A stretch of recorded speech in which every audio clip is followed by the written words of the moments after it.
The icy wetlands of Louisiana stretched endlessly before him, a stark and frozen world where life clung to survival in the biting cold. Ethan Carter, a seasoned wildlife photographer, adjusted the strap of his camera and exhaled a slow breath, watching it turn to mist in the frigid air. The swamps, usually alive with the hum of insects and the croaks of unseen creatures, had fallen eerily silent beneath winter's grip. Patches of ice clung to the still waters, their jagged edges reflecting the faint glow of a pale sun struggling against the dense morning fog. Towering cypress trees, their roots tangled like forgotten skeletons, stood motionless in the freezing water. The air smelled of damp earth and decaying wood, a scent that had become familiar to Ethan over the past few years. This place, though unforgiving, had become his sanctuary. He had fled here after the accident, a kayaking trip gone horribly wrong, or raging river, a desperate hand slipping beneath the current, a best friend lost forever. The memory was carved into his soul, surfacing in quiet moments when he least expected it. He had come to the wetlands searching for solitude, purpose, and perhaps even a kind of penance. Now, as he tightened his grip on his camera and took another careful step along the frozen bank, he had no idea that today, the wilderness was about to send something back to him. A sharp cry pierced the frozen stillness. Ethan stopped mid-step, his breath catching in the cold air. At first, he thought he imagined it, the way the wind howled through the cypress trees could play tricks on the mind, but then he heard it again. A faint, desperate whimper, barely audible over the distant groan of shifting ice. His photographer's instincts kicked in. He turned toward the sound, scanning the landscape. The wetlands were vast, an endless maze of tangled roots and dark water, but something was out there. Something alive. His boots crunched over the frost-covered earth as he followed the sound, each step careful, deliberate. The terrain was treacherous, patches of thin ice, deep mud lurking beneath, waiting to swallow an unsuspecting foothold. But Ethan had spent enough time out here to know the dangers. And then he saw it. Near the edge of the frozen riverbank, a small, fragile shape lay half buried in the snow.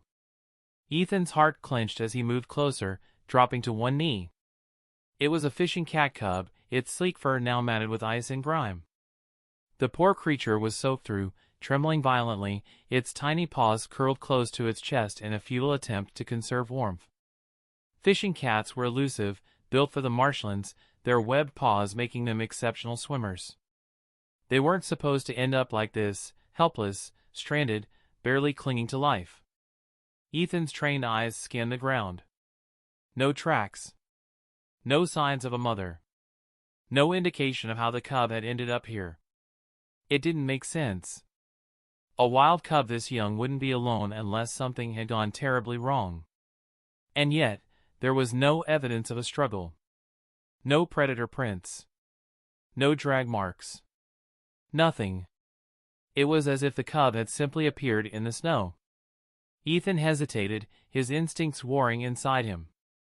Out here, nature had its own rules. The cycle of life and death played out without interference. He had learned long ago not to meddle, to document, not intervene. But something about this felt different. The cub shivered again, a weak, pitiful sound escaping its throat. Ethan let out a slow breath, then unzipped his heavy jacket, wrapping the small creature inside. Its fur was icy to the touch, its heartbeat faint but steady. "You're gonna be okay," he murmured, though he wasn't sure if he was talking to the cub or himself. Adjusting the weight against his chest, he tightened the straps of his pack and turned back toward the cabin. The hike ahead would be brutal, the terrain unforgiving, the storm clouds on the horizon a promise of worsening weather. But Ethan didn't care.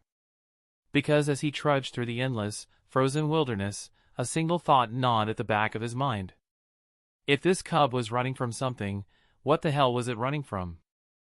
Ethan shut the cabin door against the bitter wind, the storm howling outside like a living thing. The fishing cat cub, now wrapped in a dry blanket near the fire, let out a weak but steady breath.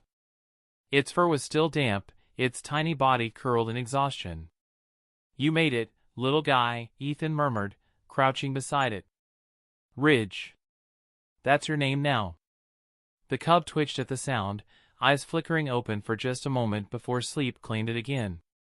Ethan let out a slow breath, his muscles aching from the brutal hike back. He shrugged off his coat and sat by the fire, running a hand through his damp hair. Something still didn't feel right. That was when he noticed it. Ridge's fur, though thick and sleek, had deep, jagged scratches along its flank, wounds that weren't from the cold. Ethan's stomach tightened as he gently inspected them. The scratches were old enough to have started crusting over, but their shape was off. These weren't claw marks from another cat. They were too uneven, too sharp. It was as if something had raked through its flesh with unnatural precision. A low thud echoed from outside. Ethan froze. He turned toward the cabin window, where frost had begun to creep along the glass. The storm outside was thick, but something was out there. Then he saw it. A shadow moved beyond the tree line, just beyond the reach of the firelight. Not fast. Deliberate. Watching. Ethan's breath turned to mist. Fishing cats weren't predators of the night, but something else was. And Ridge hadn't been abandoned. He had been running from something. Ethan's pulse pounded in his ears as he stepped toward the window. The fire crackled behind him, casting flickering shadows across the walls. Outside, the storm raged on, but through the swirling snow, he could see them, deep, jagged claw marks etched into the trees. His breath hitched. Those weren't from a bear. Not from a cougar either. The spacing, the sheer depth of them, whatever had made those marks was far bigger than Ridge's mother. A low, guttural sound echoed through the swamp. Not a growl. Not a howl. Something in between. Ethan felt the cub press against his leg, its tiny body tense. Ridge's ears flattened, eyes wide, pupils dilated, pure, primal fear. It wasn't just sensing danger. It remembered. Slowly, Ethan reached for his rifle. Outside, the shadows shifted. A pair of glowing amber eyes emerged from the darkness, unblinking, fixed directly on him. And then, the sound again, closer this time. Not the wind. Not the storm. Something was out there. And it was hunting. Ethan tightened the straps of his backpack, glancing down at Ridge one last time. The fishing cat cub sat inside the crate, its golden eyes wide with uncertainty. It didn't understand. How could it? "This is for you, buddy," Ethan murmured. His voice was steady, but his chest ached. "You belong out here. Not with me." The Wildlife Rescue Center would ensure Ridge's survival. He had no choice. No matter how much it felt like losing a part of himself. The ranger nodded, shutting the truck door. The engine roared to life, and as the vehicle disappeared down the snowy road, Ethan stood in the clearing, alone again. But not really. The wind whispered through the trees. The swamp beyond the cabin felt aware.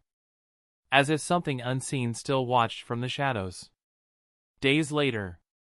Ethan sat at his desk, reviewing the photos from that night. His fingers hovered over the keyboard as he scrolled past images of the storm, the eerie frozen marsh, and then, the shot of Ridge buried in the snow. He should have stopped there. But something caught his eye. In the background, just beyond the tangled reeds, stood a silhouette. Tall. Still. Unmistakable. Two glowing amber eyes stared directly into the lens. Ethan's breath turned cold. His fingers trembled. He had never been alone that night. The screen faded to black. Some mysteries of the wild are never meant to be solved.